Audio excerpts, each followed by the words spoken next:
इन्हीं ध्रुव जी के वंश में आगे चल कर के राजा बैन हुए। बैन बड़े अनिश्वरवादी।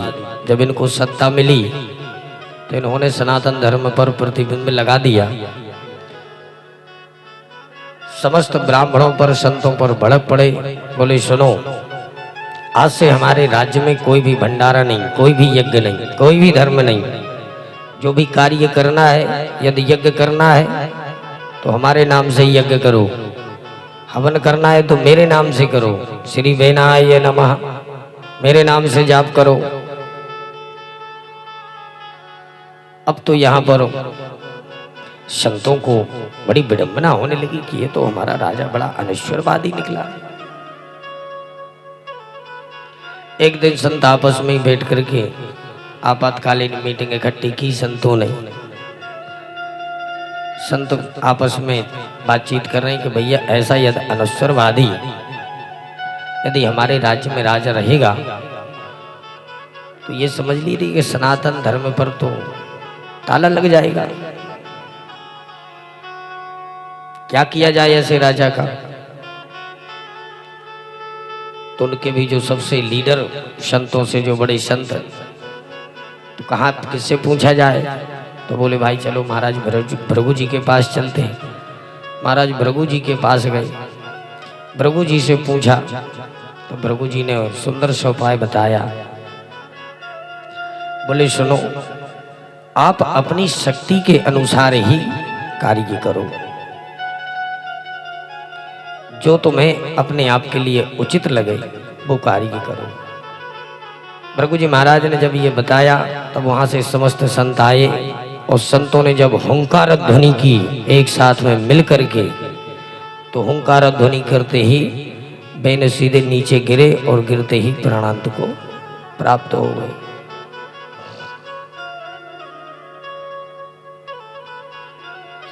अब जब प्राणांत तो हो गया, बाद में सब संत आपस में एक दूसरे से बात करें, भैया तो गड़बड़ हो गया, हमने तो अपने राजा को लुढ़का दिया, अब राजा कौन बनेगा?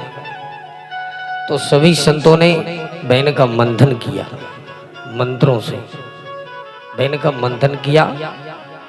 तो पहली बार गुह्य निषाद प्रकट हुआ। जब दूसरी बार मंथन किया तो अब की बार भगवान ही ऋषभ रूप में प्रकट हो जाते हैं। बोलिए ऋषभ भगवान की।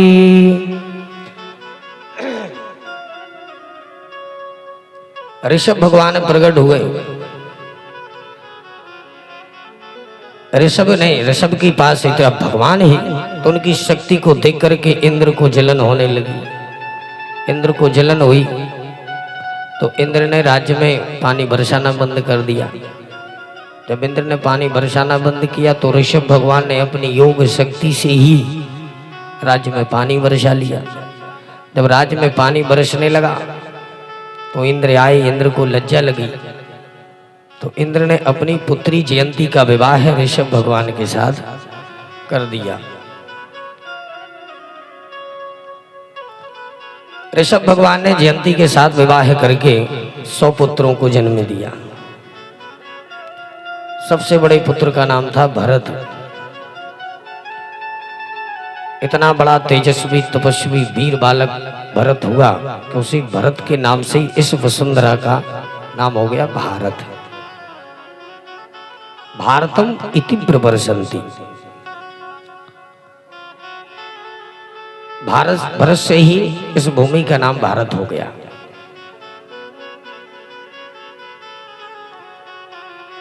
समस्त पुत्रों को सुंदर सा उपदेश दिया। धर्म की ध्वजा जगह जगह के लहरा करके अंत में अपने बड़े पुत्र भरत के लिए राजगद्दी सौंप करके और भजन करने के लिए निकल पड़े। बड़ा पुत्र भरत जब सम्राट बने तो भरत को जब सत्ता मिली तो भरत भी अपने बढ़िया कार्य पूर्ण करके विवाह हुआ, पुत्र हुए। तो इन्होंने भी अपने पुत्रों को राजगद्दी सब सौंप करके, और भरत जी महाराज का एक ही काम हो गया कि सिर्फ भजन करना। भजन करने के लिए सीधे पुलहाश्रम में पहुंचे। पुलहाश्रम में भजन करने लगे।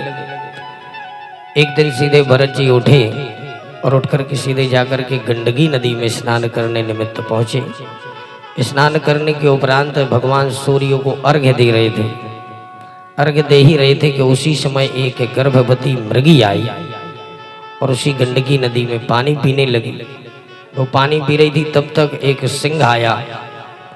मृगी को उसने देखा, सिंह ने, तो सिंह ने जोरदार दहाड़ लगाई, और जो दहाड़ लगाई तो सिंह की गर्जना को सुन करके मृगी ने अपने प्राणों को बचाने के लिए जोरदार छलांग लगाई।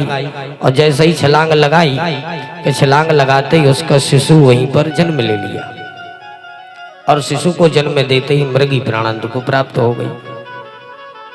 नन्हे से जब उस बच्चे को भरत जी ने देखा तो दया आ गई कि इसकी माँ तो संसार को छोड़ के चली गई है, अब इसका लालन पालन कैसे होगा, चलो इसकी सेवा हम ही किए देते हैं। तो तुरंत दौड़ करके उस नन्हे से बच्चे को बचाया और उसकी जान बचा करके सीधे अपने लाए तो आश्रम में रख लिया। अब भरत जी महाराज का इतना प्रेम हो गया उस मृग के बच्चे पर कि ये सोवे तो उसको सुलावे, ये पावे तो उसको पवावे, ये घूमने जावे तो उसको घुमाने ले जावे। और कहते हैं ना कि मनी राम का कोई भरोसा नहीं। मन की गति है अटपटी, झटपट लखे न कोई, जो मन की खटपट मिटे तो चटपट दर्शन होए। मनीराम का कोई भरोसा नहीं। हम भले ही यहाँ बैठे हैं पर पता चला कि मनीराम गए किसी दुकान का हिसाब करने के लिए।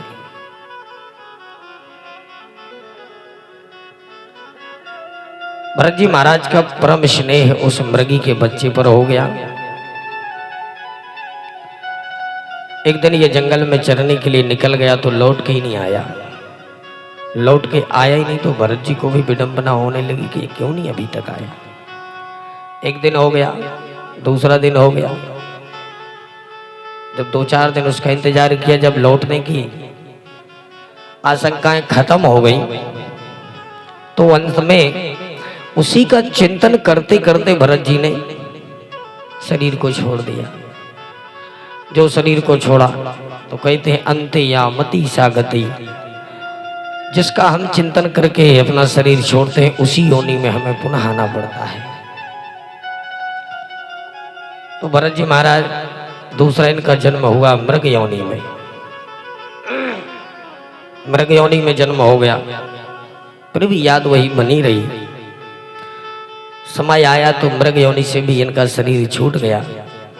तो तीसरा जन्म हुआ एक ब्राह्मण के घर में। जो ब्राह्मण के घर में जन्म हुआ तो भरत जी ने मन में सोचा कि अब नहीं बिगड़ना चाहिए। तीनों जन्मों की याद अभी भी भरत जी महाराज को बनी है।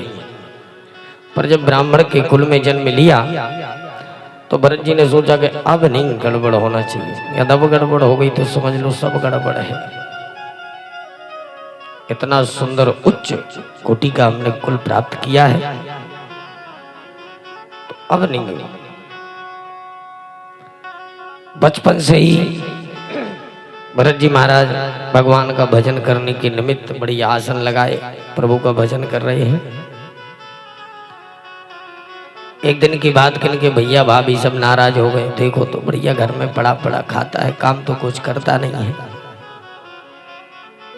कौन इनको खिलावे पिलावे। और आजकल भी महाराज ये स्थिति ज्यादा है। घर में यदि 4 लोग हैं और 4 में से यदि 3 लोग करें काम और एक ना करें तो 3 लोग ही उस पर आंखें निकालते हैं। देखो तो घर में पड़ा पड़ा खा रहा है, कुछ तो करता नहीं है। यदि वो ना भी यदि करें तो श्रीमती जी ये सारा कर देती है। देखो तो तुम्हारे भैया तो कुछ करते नहीं, तुम ही सब कुछ संभालते हो, घर का भी कार्य तुम ही देखते हो, ऑफिस का भी तुम ही कहाँ तक करोगे, कुछ इनसे भी कहो नहीं तो डेरा लग धल लो। ये स्थिति है।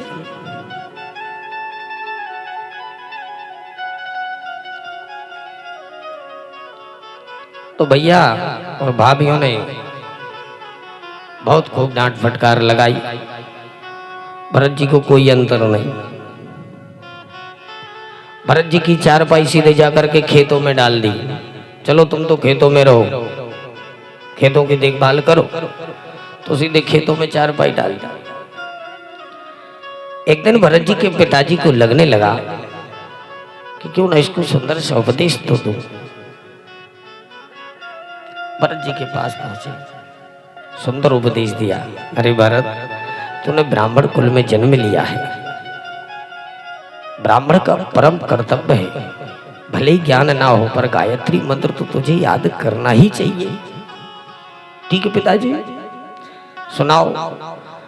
अब यहाँ पर पिताजी ने गायत्री मंत्र सुनाना प्रारंभ कर दिया। 108 बार गायत्री मंत्र सुनाया। बाद में पूछा, बेटा याद हो गया? बोले, पिताजी जब से आपने गायत्री मंत्र हमको सुनाना प्रारंभ किया है तब से हम यहाँ देख रहे हैं चींटियां इस बिल में 9,999 घुस गई। क्रोध में भर गए पिताजी। बोले, मूर्ख, मैं तुझे गायत्री मंत्र सिखा रहा था और गायत्री मंत्र की वजह तू चींटियों को गिन रहा था। सचमुच तू महामूर्ख है। तभी से भरत जी का नाम हो गया जड़ भरत।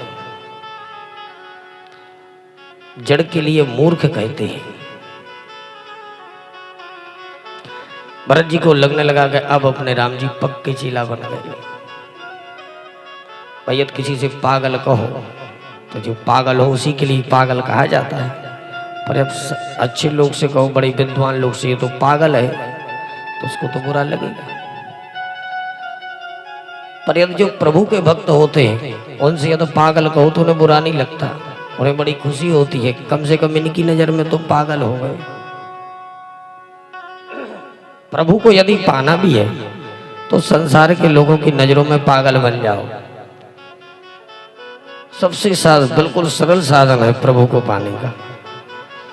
लोगों की नजरों में पागल हो जाओ, और यदि लोगों की नजरों में पागल हो गए तभी हम भगवान को पा सकते हैं, अन्यथा कोई उपाय नहीं है।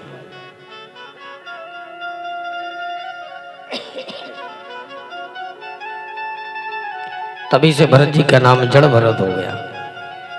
अब भरत जी बढ़िया खेतों में मस्ती से। एक दिन एक राजा ने एक देवी के लिए नर बलि बोली थी कि हमारे जब संतान होगी तो हम आपको नर बलि चढ़ाएंगे। भगवती की कृपा से उस राजा के यहाँ पुत्र की प्राप्ति हुई।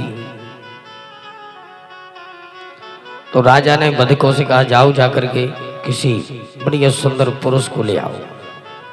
वो ढूंढते हुए कोई तो मिला नहीं, भरत जी मिल गए। भरत जी को सीधे पकड़ करके ले गए राजा के पास। राजा ने देखा, बोले ठीक है भाई, ले चलो मंदिर में। देवी के मंदिर में ले गए, बढ़िया स्नान कराया, बढ़िया सुंदर वस्त्र पहनाए, षोडशोपचार विधि से पूजन किया। और जैसे ही पंडित के मंदिर के अंदर पंडितों के समक्ष रखा, बोले महाराज मंत्र पढ़िए। पंडितों ने मंत्र पढ़ना प्रारंभ किया, और जो बलि के लिए वहां पर जो बधिक था, जैसे ही उसने काटने के लिए, बलि चढ़ाने के लिए हाथ ऊपर उठाया, देवी ने देखा कि ये तो ब्रह्म ज्ञानी मेरे सन्मुख, ये दुष्ट लोग क्या कर रहे हैं, इसको मारने के लिए लाए हैं। तो जैसे ही उसने खड्ग ऊपर उठाया, नहीं मारने के लिए, कि तुरंत ही भद्रकाली प्रकट हो जाती है। बोलिए दुर्गे मैया की। जैसे ही दुर्गा देवी प्रकट हुई, नहीं कि प्रकट होते ही जितने भी वहां पर मारने वाले थे और सबके सब वहां पर सबको मूर्छित कर दिया। भरत जी महाराज ने जब नेत्र खोले और देखा तो चारों तरफ सब लुढ़ के डले हैं, सब के सब। तुरंत खड़े हुए मां के चरणों में प्रणाम किया और तुरंत वहां से उठ को चल दिए। भरत जी ने सोचा चलो अभी कुछ शेष प्रारब्ध कुछ अभी शेष रह गया है करने के लिए, चल दिए, कोई अंतर नहीं।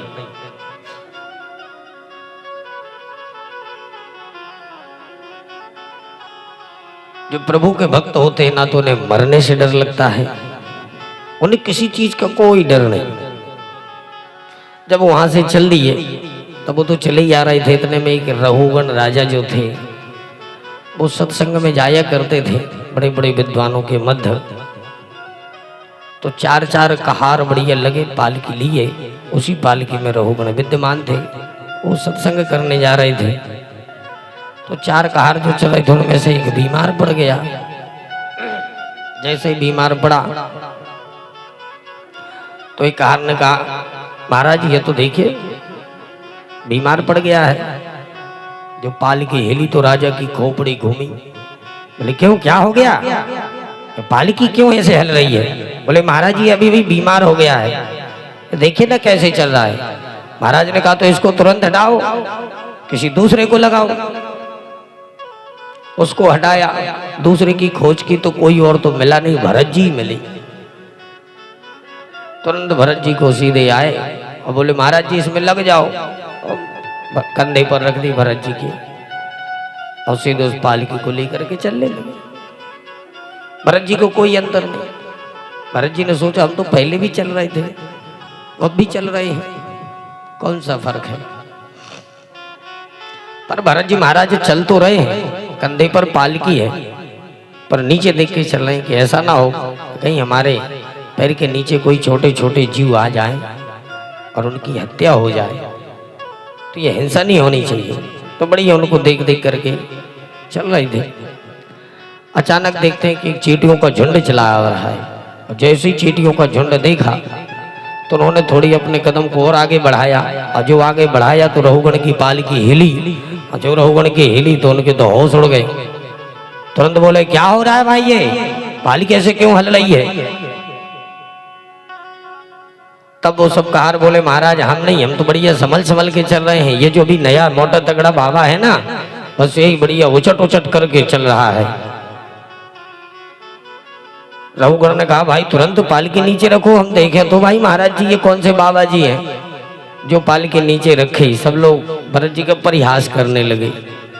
भरत जी के लिए कोई अंतर नहीं। अब जो कहार है वो कहे महाराज इसको दंड दो ना, कुछ है, हम लोग तो थोड़ी भी गलती कर दें तो आप तो ना जाने कितना दंड देते हो हम लोगों के लिए, आपने इनको कोई भी दंड नहीं दे रहे हो, क्या बात है। तब भरत जी बोले,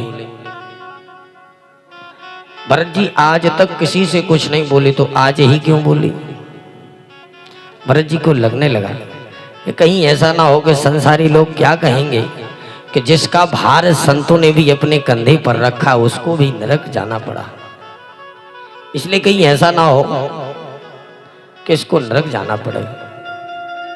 तब भरत जी ने बोला, भरत जी ने कहा महाराज किसको दंड देने की बात कर रहे हो? ये शरीर तो ये नासवान है, किसे दंड दोगे? आप तो दंड इस शरीर को ही दे सकते हो, पर आत्मा को तो दंड दे नहीं सकते, क्योंकि आत्मा अजय और अविनाशी, उसका किसी भी काल में विनाश नहीं होता। महाराज इतने शब्द जब भरत जी के मुख से निकले तो रहुगण के होश उड़ गए, क्योंकि रहुगण भी विद्वानों में जागते थे सत्संग के लिए, तो उनको यही बातें मिलती थी सुनने के लिए। तब रहुगण ने जब बड़ी गौर से देखा तो यज्ञोपवीत दिखाई दे गया, और जो यज्ञोपवीत दिखाई दिया तो समझ गए कि ये तो ब्राह्मण है। तुरंत चरणों में प्रणाम किया और कहा महाराज हमसे तो ये महान अपराध हो गया है। जब क्षमा याचना की रहुगण ने, भरत जी महाराज ने सुंदर सा सांख्य योग का उपदेश दिया और राजा रहुगण को मुक्ति प्रदान की। बोले भक्तवत्सल भगवान की।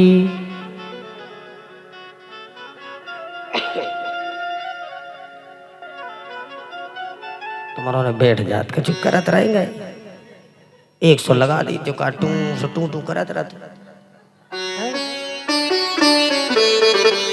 ऐसा ही। हम तो बोल गई लगे।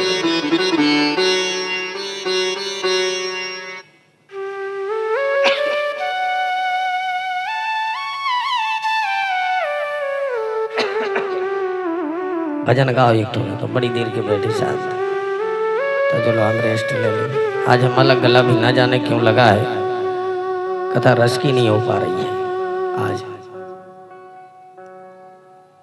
आज लग रहा है ना कि गलो लगो है, नहीं लगो है? अभी तो नहीं पी सकत ना, समस्या तो जाए।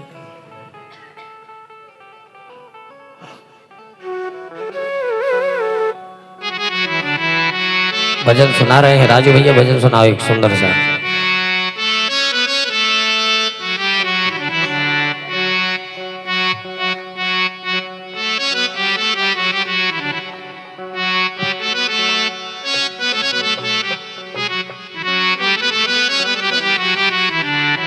Hello hello hello hello.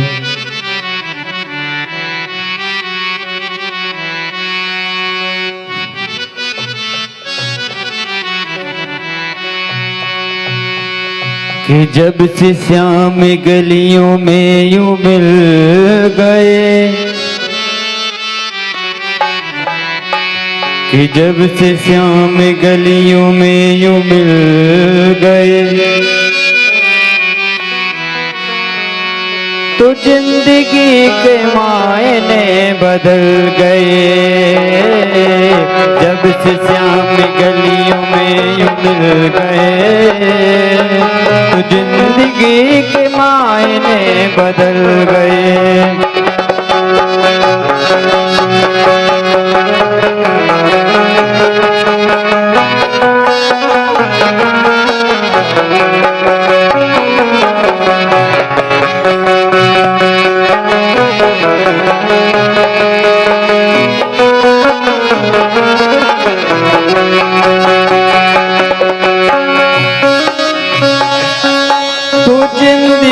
के मायने बदल गए।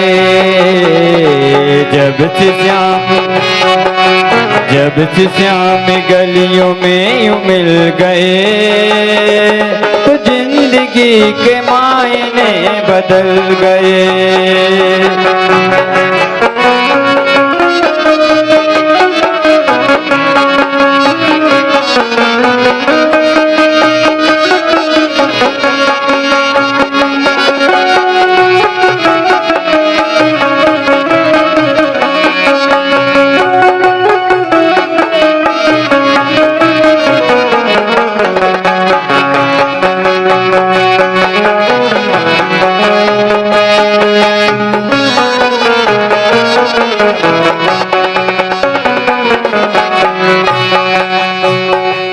धीरे से करीब मेरे आए, धीरे से करीब मेरे आए, बांसुरी से ये घूंघट उठाए। धीरे से करीब मेरे आए, बांसुरी से ये घूंघट उठाए।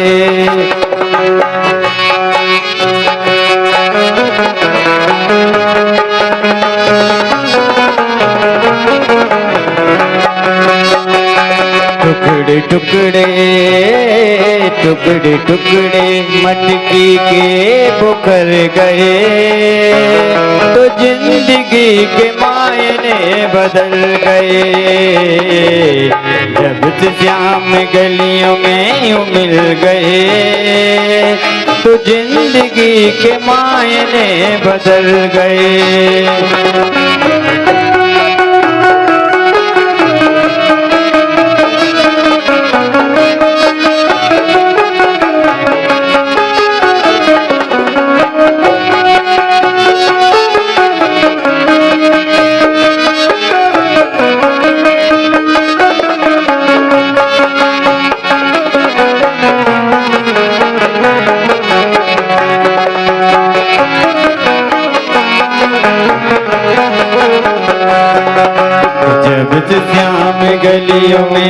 मिल गए तो जिंदगी के मायने बदल गए। जब से श्याम गलियों में यूं मिल गए तो जिंदगी के मायने बदल गए।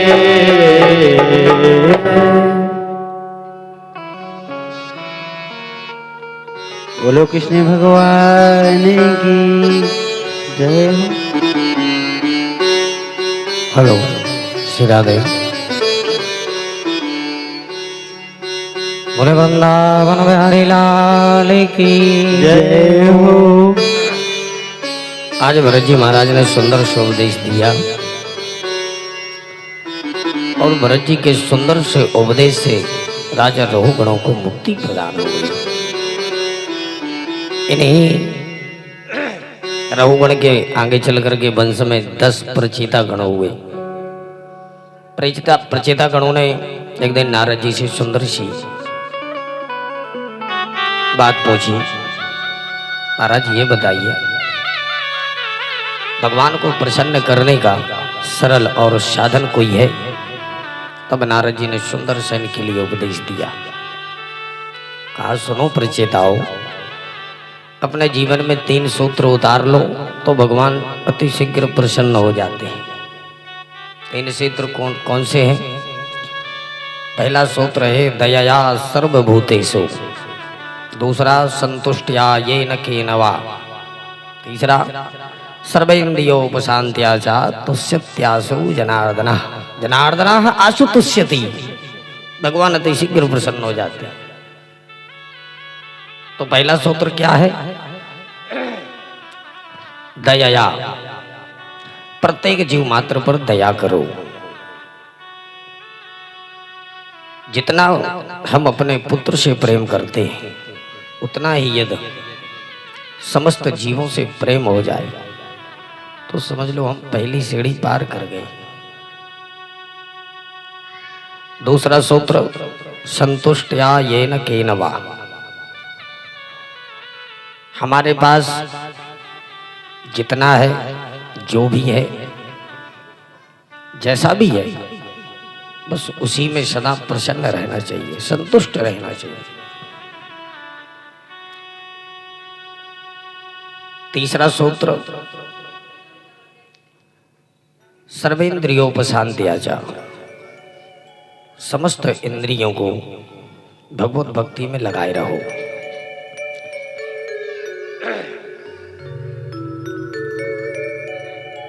दस इंद्रियां होती हैं, 5 कर्म 5 ज्ञान। तो इंद्रिय रूपी जो ये हमारे घोड़े हैं, इन इंद्रिय रूपी घोड़े किसी के बस में होने वाले नहीं हैं। इसलिए समस्त इन घोड़ों के लिए भगवान नाम का कोड़ा सदा मारते ही रहना चाहिए। और भगवान नाम का कोड़ा यदि दिन में पड़ता रहे तो ये इंद्रियां भी बस में रहती हैं। इंद्रियों का मालिक कौन है? मन है। मन के सारे पर ही ये समस्त इंद्रियां काम करती हैं। हमारे शरीर में जितने भी अंग हैं उन समस्त अंगों का कार्य भी अलग अलग है और एक अंग के लिए एक ही कार्य दिया गया है कि तुम्हें एक ही कार्य करना है। जैसे आंखों का काम क्या है? देखना। तो क्या सिर्फ देख ही सकती है वो, अब वो सुन तो सकती नहीं, कोई क्रिया भी नहीं करती देखने के अलावा। कानों का काम है सुनना, तो कान देख नहीं सकते, सिर्फ सुन सकते हैं। हाथों का काम है करना, तो सब कुछ कर सकते हैं, पर इसके अलावा कुछ और तो क्रिया तो कर नहीं सकते कि भाई ये देख रहे हैं हाथ। पैरों का काम क्या है? चलना, तो ये चल रही है। जीभ का काम क्या है? इसको रसना कहा गया है। जीभ का एक नाम है रसना। न जाने ये किस किस का स्वाद लेती है, पर इसने प्रभु श्री हरि के रस का स्वाद नहीं लिया, तो इसको प्रभु रस का भी स्वाद लेने की अति आवश्यकता है, जिसको हम वंचित हैं, जिससे हम सुंदर सी वाणी के लिए मुख दिया है बोलने के लिए, पर हम लोग भगवान का भजन नहीं बोलते।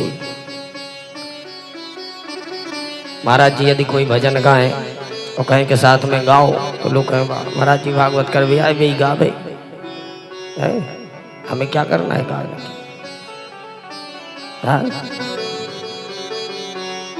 कहो भी कि भैया आप लोग भी साथ में गाओ, थोड़ी बहुत गाएंगे, अच्छी जोर जोर ताली बजाएंगे, फिर शांत हो जाएंगे।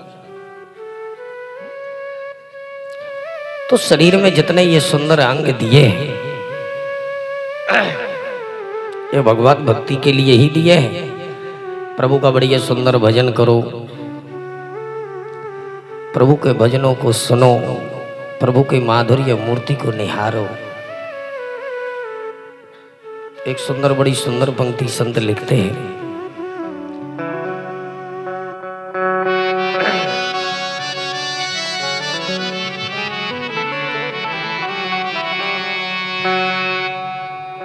ये काया कुटिया निराली, काया कुटिया निराली,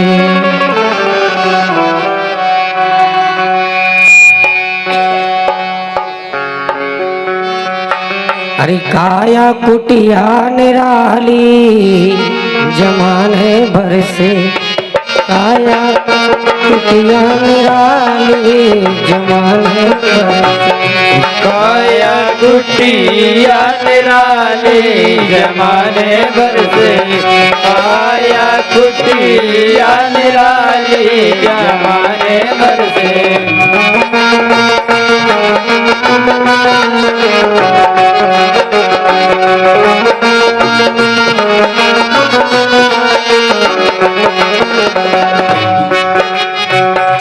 सबसे सुंदर ये आँख की खिड़की, सबसे सुंदर आँख की खिड़की, और ये आँख की जो खिड़की है सबसे सुंदर है, पर जिसमें पुतली काली जमाने भर से, जिसमें पुतली काली जमाने भर से, काया कुटिया निराली जमाने भर से, काया कुटिया निराली जमाने भर से।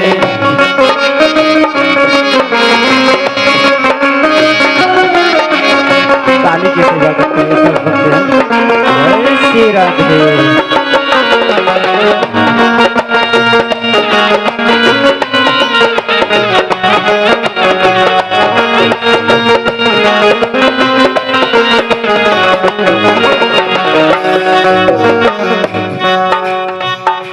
सुनते श्रवण ये नासिका सूंघे, सुनते श्रवण नासिका सूंघे, सुनते श्रवण ये नासिका सूंघे, सुनते श्रवण नासिका सूंघे। श्रवण ये जो कान है सुनने के लिए, नासिका सूंघे, नाक का काम क्या है? सिर्फ सूंघने का, पर सुंदर सा भगवान ने ये मुख दिया है। ये मुख का कार्य क्या है?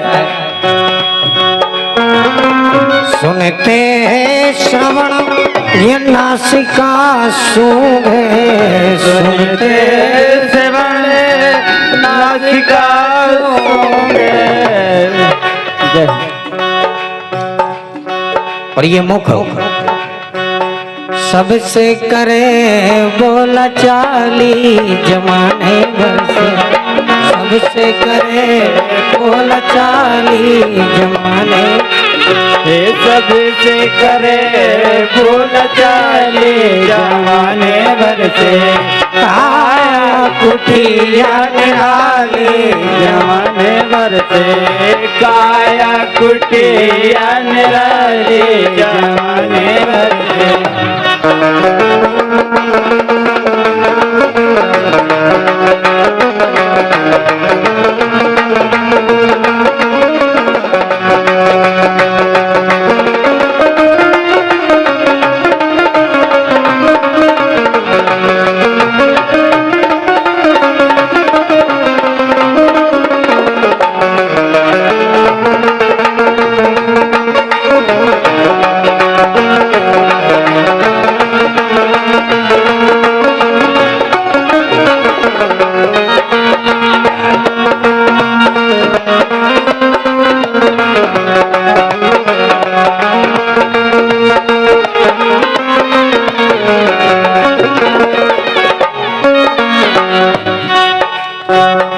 मुख के भीतर ये रहती रसना, मुख के भीतर ये रहती रसना, मुख के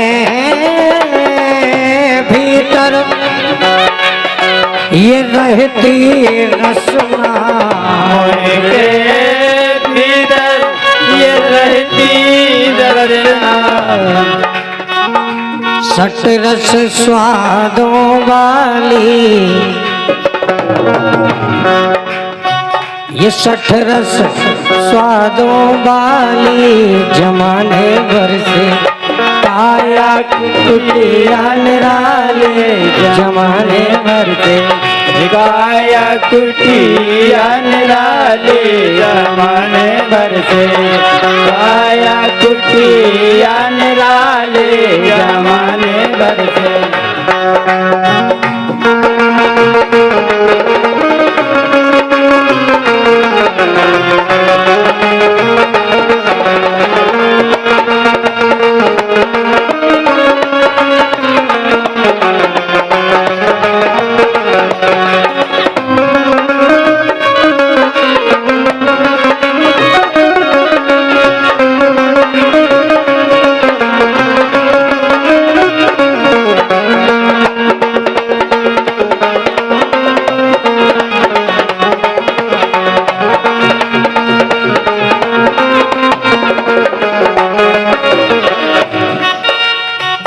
ये लेना देना ये कर करते हैं, लेना देना कर करते, लेना देना ये कर करते हैं, लेना देना कर करते हैं। और ये पग क्या है? पग चाल चले मतवाली, पग चाल चले मतवाली जमाने भर से आया कुटिया निराली, जमाने भर से गाया कुटिया निराले, जमाने भर से ए 10 दरवाजे वाली जमाने 10 दरवाजे बारे जमाने भर से काया कुटिया निराली, जमाने भर से काया कुटिया निराले, जमाने भर से। बोले वृंदावन बिहारी लाल की जय हो। तो शरीर में जितने अंग हैं उनका क्रमशः अलग अलग कार्य करना है। तो सर्वेंद्रियों को शांति आ जा, समस्त इंद्रियों से जितने भी ये हमारी 10 इंद्रियां हैं 10 इंद्रियों को प्रभु भक्ति में लगा दो, तो निश्चित रूप है जनार्दना आसु तुष्यति, अर्थात भगवान अति शीघ्र उस पर प्रसन्न हो जाते हैं। ये 3 सूत्र जीवन में उतार लो। पहला क्या है? दया, प्रत्येक जीव मात्र पर दया करो। दूसरा सूत्र संतुष्टि, संतुष्टिया यही न कि नवा, जितना है जो भी है जहां से है उतने में ही संतुष्टि। और तीसरा समस्त इंद्रियों को प्रभु भक्ति में लगा दो। तो समझ लो हमें प्रभु अति शीघ्र प्रसन्न हो जाते हैं। इसी के साथ चतुर्थ स्कंद को विराम, पंचम स्कंद में प्रवेश। पंचम स्कंद में मनु महाराज के द्वितीय पुत्र प्रियव्रत का पावन चरित्र है।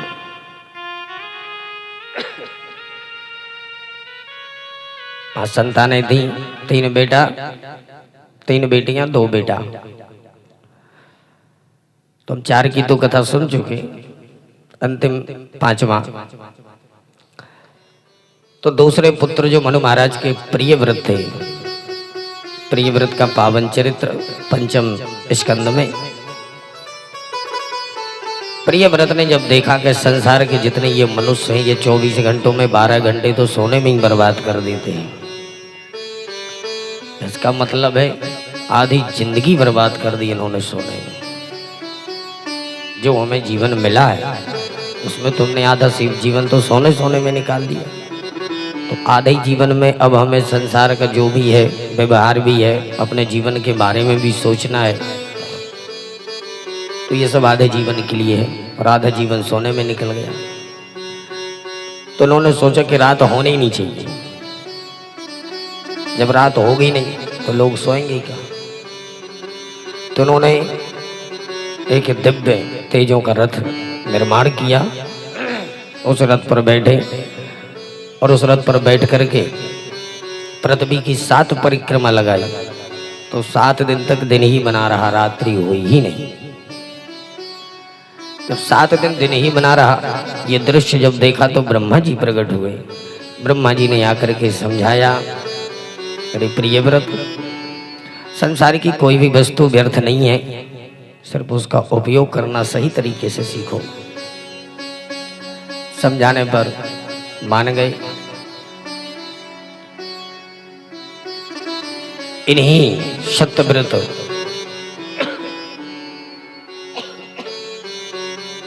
आज की कथा तो बड़ी, हम तो रो रो के कर रहे, क्या बात है।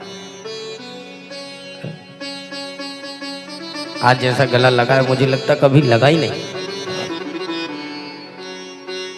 इतनी तो बैठे बैठे लोग खा गए तो नहीं में खुल जाए।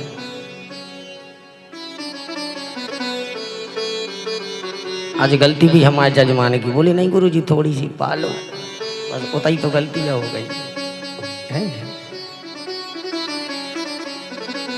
जजमान ने भी ये थी एक दर्द है। अब गुरुजी तो वैसे ही चटा हो तो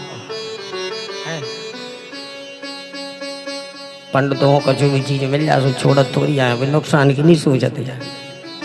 हाँ, बाद में जैसो ये देखिए, पर अब वर्तमान स्थिति अभी की देखो कहा है।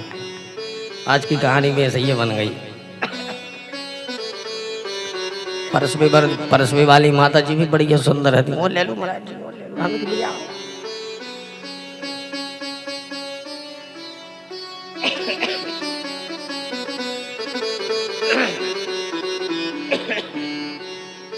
इनके प्रताप से पृथ्वी में 7 द्वीप और 7 समुद्रों की रचना हुई। 7 द्वीपों में जो हमारा द्वीप है ये जम्बू द्वीप है। इनके बच्चे हुए 9।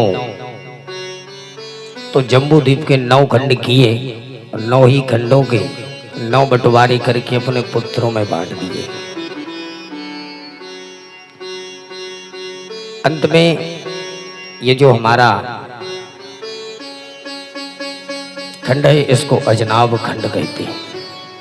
अजनाब खंड के हम आवासी हैं। इसी अजनाब खंड को ही भारत कहा जाता है। आसी देनेदम बारसम इति प्रवर्षन्ति।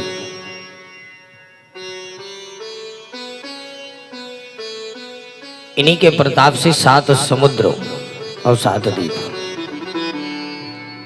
ऐसे परम तेजस्वी प्रतापी प्रियव्रत राजा हुए। प्रियव्रत के बड़े पुत्र आग्नेन्द्र, जिन्होंने पूर्व चित्ती अप्सरा से विवाह करके इनके घर में साक्षात भगवान प्रकट होते हैं। और इन्हीं के घर में ऋषभ देव भगवान का प्राकट्य होता है। बोले ऋषभ भगवान की। बड़ी कहानी बन रही है आज थोड़ी लंबी चलेगी कथा, जल्दी नहीं करना है। आज वैसे ही लेट हुई है, बैठे अपन, है कि नहीं? तो चलत रहे कथा, तो कुछ दिक्कत तो है नहीं है भाई। सुनवी बारी तो फिक्स ही है, कब जगह ही फिक्स है कि नहीं? इतने में जितने आदमी बैठ गए सो बैठ गए, अब जितने आवे सो भी तो सुन वे अपने घरे बैठ के, तो सही है। इतने आए से भी फायदा नहीं है भाई, जगह कहा के फिक्स हो गई।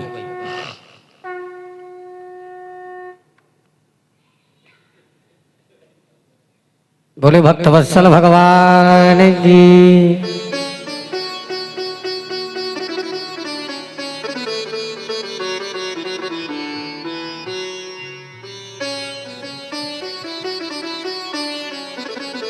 अंत में अपने बच्चों को बंटवारा करके और सीधे धर्म की ध्वजा लहरा करके ऋषभ भगवान के भी भजन करने के लिए चले गए। अंत में परीक्षित बोले महाराज कुछ भूगोल खगोल के बारे में भी बताइए। तब परीक्षित बोले, सुखदेव जी कहते हैं राजन, 7 द्वीप और 7 समुद्र, जम्बू द्वीप के 9 खंड, 9 खंडों में भगवान का भिन्न भिन्न वास है। ये जो अजनाब खंड है इसी का नाम भारत भूमि है। भारत वर्ष में ही नर नारायण बद्री विशाल में जगत के कल्याण हेतु आज भी उपासना कर रहे हैं। भारत भूमि को ही कर्म भूमि कहा जाता है, बाकी सब भोग भूमि है। सुखदेव महाराज ने गंगा मैया की भी पावन चरित्र सुनाया। कहा राजन, जो जीव गंगा जी की स्नान करने के निमित्त यदि पैदल चल करके जाता है तो उसको कदम कदम पर बड़े बड़े यज्ञों का फल सहजता से ही प्राप्त हो जाता है। यस्याम स्नानार्थम चा गक्षता पुंस पदे पदे राजसूया अश्वमेधादि नाम फलम दुर्लभम न मिति। राजसो यज्ञ अश्वमेधादि नाम फलम, अर्थात बड़े बड़े यज्ञों का फल उसे बड़ी सहजता से ही प्राप्त हो जाता है। कब होता है? जब वो गंगा जी के दर्शन करने के लिए पैदल चल करके जो जीव जाता है। बोलिए गंगा मैया की। परीक्षित ने कहा महाराज तब कुछ खगोल के बारे में बताइए। कहा राजन, इस पृथ्वी से 99,000 योजन एक नीचे यमपुरी है। 7 लोक नीचे 7 लोक ऊपर। नीचे कौन है? अतल बितल सुतल रसातल तलातल महातल और पाताल। ऊपर भू भुवर जन मह तप सत्य ब्रह्म। ये 7 लोक ऊपर 7 लोक नीचे। नीचे 99,000 योजन एक नीचे यमपुरी है, जिसमें 28 महानरक हैं। तो इस संसार में जो जीव जैसे पाप करता है उस पाप के कारण उस नरकों में उस जीव के लिए कठिन से कठिन यातनाएं भोगनी पड़ती हैं।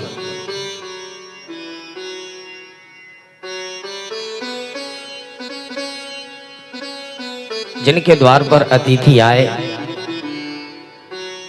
और उन अतिथि आए हुए अतिथि को यदि कोई योग्य दृष्टि से देखे, ये हमारे द्वार पर आ गए, इनको कौन बना के खिलावे।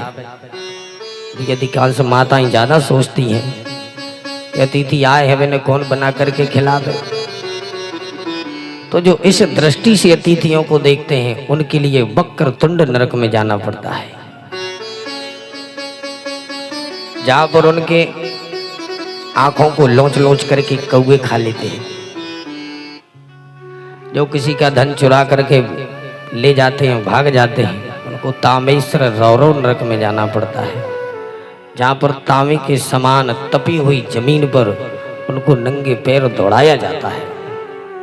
सुनकर के परीक्षित अवाक रह गए। बोले महाराज ये तो आप बड़ी गजब की बात कर रहे हो, तो क्या महाराज हमसे जितने पाप बनेंगे उतने हमें नरक भोगना पड़ेगा? सुखदेव जी ने कहा अवश्य भाई, जितने आप पाप करोगे तो पाप के जो कर्म किए हैं तो कर्मों के अनुसार ही आपको नरकों में जाकर के फल की प्राप्ति भोगनी पड़ेगी। परीक्षित घबराए। बोले महाराज ऐसा नहीं हो सकता है कि हमसे पाप कोई भी हो कैसा भी बन जाए पर एक प्रायश्चित कर ले, एक बार में ही प्रायश्चित करने से हमारे समस्त पाप नष्ट हो जाए। तब सुखदेव जी ने कहा, राजन ये जो शरीर है और ये जो पाप है, पाप क्या है? इस शरीर से ही होते हैं। तो शरीर क्या है? एक कपड़े की तरह है। शरीर यदि ये भगवान ने दिया है तो इससे सुंदर भगवान का नाम लेते रहो, प्रभु का। ऐसे कपड़ा यदि गंदा हो जाए तो उसमें साबुन रगड़ लो तो फिर साफ हो गया। ऐसे ही ये शरीर है, कपड़ा है।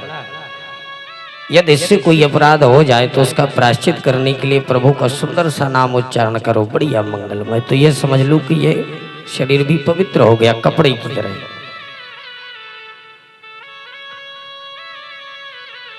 बोले महाराज तो एक ही उपाय इसका सरल और साधन यही है कि कपड़ा चाहे जितना भी खराब हो पर प्रभु के नाम का साबुन रगड़ लो तो निश्चित रूप से ये पावन और पवित्र हो जाएगा। परीक्षित ने कहा, महाराज यदि वे इतना साबुन है भाई, जब इतना पावरफुल है तो महंगा भी होगा। बोले महंगा नहीं है, बिल्कुल सस्ता है। क्या है महाराज? तब सुखदेव महामुनि ने कहा, राजन केचिद केवलया भक्त्या वासुदेव परायणा। हे राजन, ये वो प्रभु का नाम मंगलमय है। जैसे सूर्य के उदय होते ही सारे संसार का अंधकार नष्ट हो जाता है, ऐसे ही भगवान का नाम स्मरण करने मात्र से जीव के जन्म जन्मांतरों के पाप नष्ट हो जाते हैं। बोले महाराज आपके पास कोई प्रमाण है? सुखदेव जी ने कहा, राजन हम तुम्हें एक ऐतिहासिक प्रसंग सुना देते हैं, बस इसी से समझ लेना कि प्रभु नाम की क्या महिमा है। राजन एक अजामिल नाम का ब्राह्मण था, माता पिता का परम भक्त था, बड़ा विद्वान था। एक दिन सरोवर में स्नान करने गया तो किसी गड़िका के हाव भाव को देख करके उसी में ये लिप्त हो गया। उसी हाव भाव में जब फंस गया तो उसी गड़िका के साथ उसी के नगर को चला गया, उसी के साथ रहने लगा। गड़िका के साथ रहते रहते इसने 10 पुत्रों को जन्म दिया। किसी संत ब्राह्मण के कहने पर इसने छोटे पुत्र का नाम नारायण रख लिया। अंत समय जब इसका आया, काले काले यमराज जब इसे दिखने लगे तो इसने अपने प्रिय पुत्र सबसे छोटे को बुलाना प्रारंभ किया। ए नारायण आओ, मुझे बचाओ, मेरी रक्षा करो। कहाँ हो नारायण? दौड़े जल्दी आओ। और जो इसने 2-4 बार नारायण नारायण नाम लिया नहीं कि श्री हरि के दौड़े दौड़े सीधे 4 दूत आ गए। अब वहां से सीधे श्री हरि के 4 दूत और यहाँ से सीधे यमराज के 4 दूत। पता चला कि दोनों आपस में, श्री हरि को और यमराज के दूत आपस में लड़ बैठे। बोले भाई तुम कहाँ से आए हो? बोले तुम कहाँ से आए?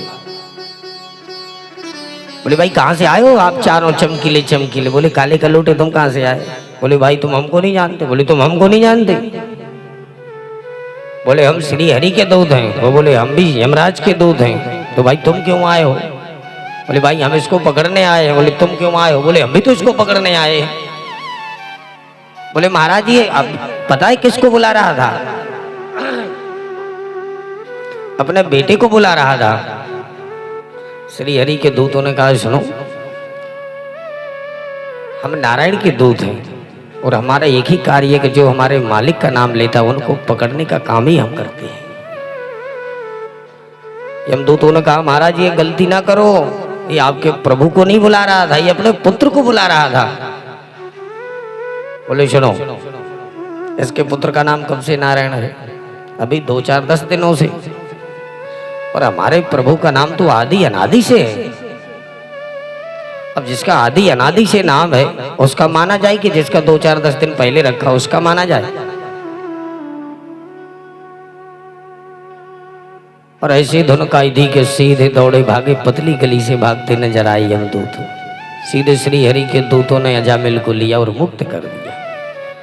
यहां से यमदूत गए और यमदूत जाकर के यमराज के पास पहुंचे। बोले महाराज आज से आपकी नौकरी बंद है, क्यों भाई क्या हो गया?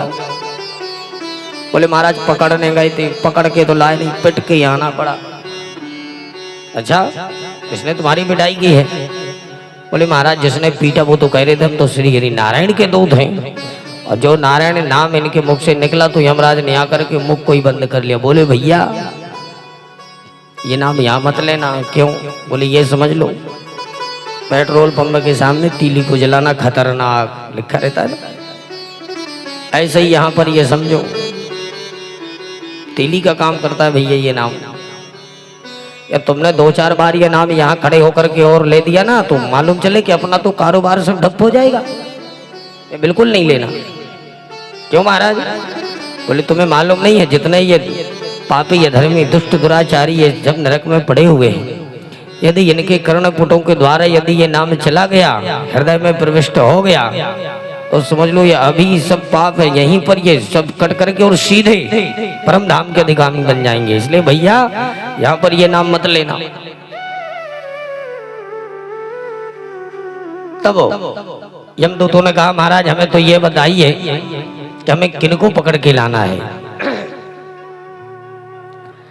तब यमराज ने सुंदर सेन को उपदेश दिया, कहा सुनो जिनको पकड़ के लाना है वो सुनो। जिभ्यानवत्ति गुणनामधेयम् चेतश्चनते मततिचरणारविंदम्। जिभ्यानवत्ति जिनकी वाणी से गोविंद का नाम ना निकले, जिनका मस्तक प्रभु के चरणों में ना झुके, जो अपने श्री हरि कानों से प्रभु के गुणानुवादों को ना सुने, बस ऐसे ही लोगों को पकड़ कर के लाओ। बस उन्हीं लोगों को लिए हम दंड देने के लिए यहाँ पर बैठे हैं। पर खबरदार इनके अतिरिक्त यदि तुमने भगवत भक्तों को हाथ लगा लिया तो। सुखदेव जी कहते हैं राजन ये वो परम इतिहास सत्य है जो मलय पर्वत पर भगवत सेवा करते हुए मुझे कुंभज ऋषि ने जो ये प्रसंग सुनाया था, आज वही प्रसंग मैंने तुम्हें सुना दिया। बस इसी से समझ लीजिए कि प्रभु नाम में कितनी शक्ति है। जिस वस्तु में जो शक्ति होती है वो ज्ञान की अपेक्षा नहीं रखती, ज्ञान हो या ना हो, पर जिस वस्तु में जो शक्ति है वो अपना कार्य करेगी। जैसे उदाहरण से समझें, विष में मारने की शक्ति होती है। अब तुम्हें ज्ञान हो या ना हो, पर यदि विष पान करो तो मरना पड़ेगा। अमृत में अमृत करने की शक्ति है, अमृत पान करो ज्ञान हो या ना हो, अमर होना पड़ेगा। बिजली के तार में कितनी शक्ति है, बिजली के तार को पकड़ो ज्ञान हो या ना हो, पर करंट तो लगेगा। अग्नि में जलाने की सामर्थ्य है, अब ज्ञान हो या ना हो, पर उसमें यदि हाथ डालो तो जलना पड़ेगा।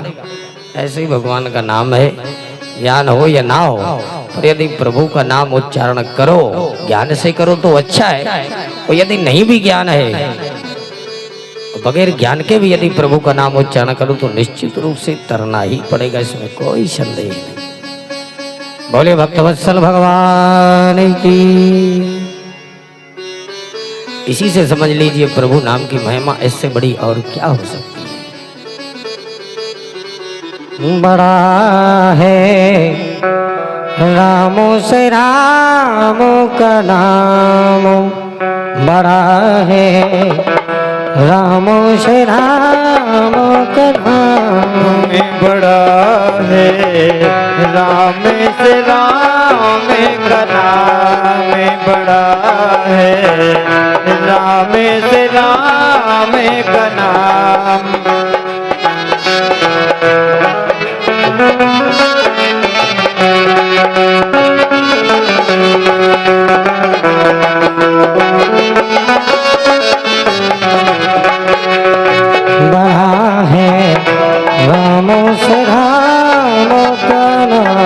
बड़ा है राम का नाम, बड़ा है राम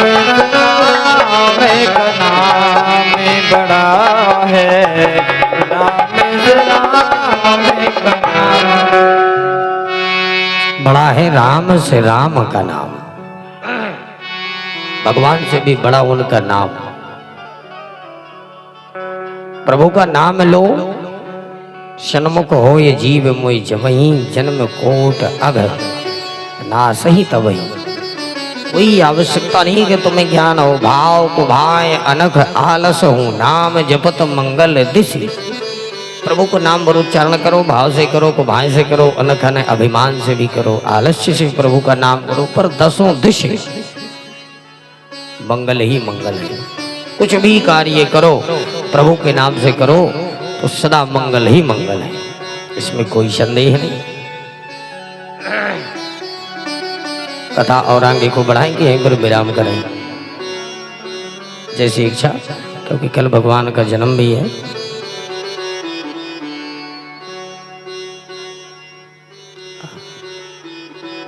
तो आज की कथा को यहीं पर विराम, और कल की कथा यजमान कल बिल्कुल समझ लो कि 2 बजे तक आ जाना है, ठीक है। कल 2:30 बजे से कथा होगी, तब हम लोग 6 बजे तक भगवान का जन्म कर पाएंगे, क्योंकि कथा भी बहुत है। तो कल 2 बजे आप लोग आएंगे, ये सब लोग आएंगे, 2:30 बजे से कथा होनी चाहिए। इसका मतलब 2 मैंने 2:30 के पहले आरती हो जाए अपनी भागवत भगवान की, ठीक है। तो कल थोड़ी जल्दी भोजन कर लेना सब लोग, हैं? तो आज की कथा को यहीं पर विराम। आइए सभी लोग मिलकर के बढ़िया सुंदर सा एक भजन का आनंद लेते हैं, और फिर उसके बाद पुनः श्रीमद् भागवत कथा की आरती, फिर प्रसाद को लेते हुए अपने भवन को चलेंगे। बोलो कृष्ण भगवान की जय, बल्लभ भैया की जय हो।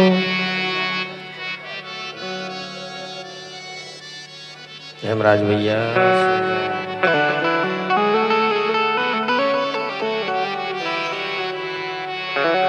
सिर पर सीताराम, जी सिर पर सीताराम, फिकर फिर क्या करना, सिर पर सीताराम, फिकर फिर क्या करना, सिर पर सीताराम, फिकर फिर क्या कहना, सिर पर सीताराम, फिकर फिर क्या करना, सिर पर सीताराम, फिकर फिर क्या कहना।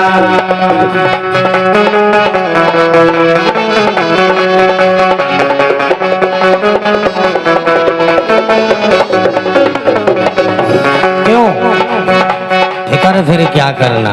यदि सिर पर प्रभु श्री राम की छाया है तो यदि प्रभु राम की छाया है, तेरे बिगड़े बनेंगे काम, तेरे बिगड़े बनेंगे काम, फिकर फिर क्या करना, तेरे बिगड़े बनेंगे काम, फिकर फिर क्या कहना, सिर पर सीताराम, फिकर फिर क्या कहना।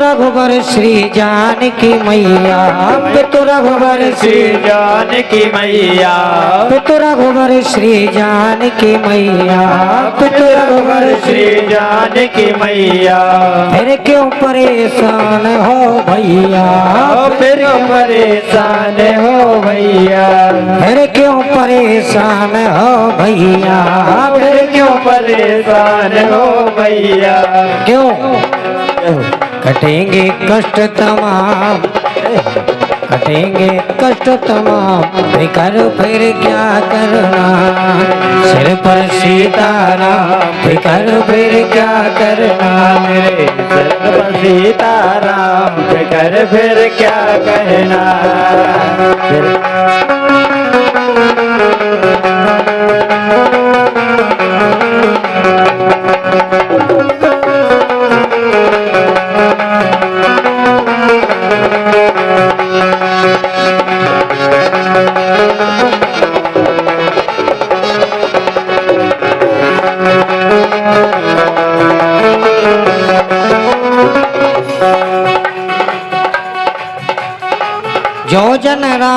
कथा सत्संगी, जो जन राम कथा सत्संगी, जो जन राम कथा सत्संगी, जो जन राम कथा सत्संगी, उनके सहायक श्री बजरंगी, उनके सहायक श्री बजरंगी, उनके सहायक श्री बजरंगी, उनके सहायक श्री बजरंगी।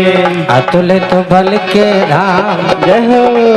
अतुलित बल के धाम, करो फिर क्या करना, सर पर सीताराम कर फिर क्या कहना, सिर पर सीताराम, कर फिर क्या करना।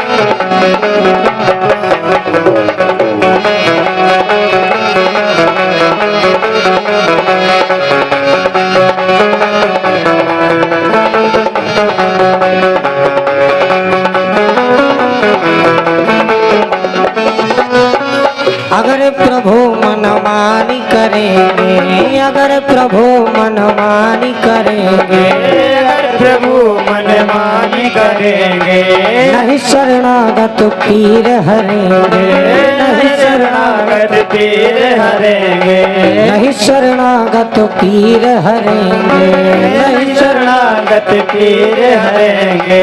होगा बिरद बदनाम, जय हो। होगा बिरद बदनाम, कर फिर क्या करना, सर पर सीताराम कर फिर क्या कहना, सर पर सीताराम कर फिर क्या कहना,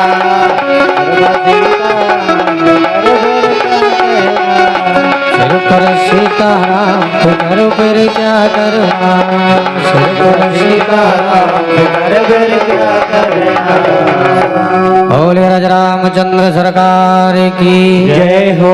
वीर बजरंग बली की जय हो। श्रीमद् भागवत महापुराण की जय हो। जय जय श्री राधे श्याम। सभी लोग अपने अपने स्थान पर खड़े होकर के भागवत भगवान की बड़े भाव से आरती करेंगे। हरि ओम चंद्रमा मनसो जासो सौजो अजायता सोत्रादाय सबाणस मुखादग्निरजायथ ब्राह्मणो समुखमासीद् बाहोदाजन्यः औरो तद्वैसा पद्मां गुं सोत्रो अजायतः। श्री भागवत भगवान की है आरती, पापियों को पाप से है तारती। श्री भागवत भगवान की है आरती, पापियों को पाप से है तारती। श्री भागवत भगवान की है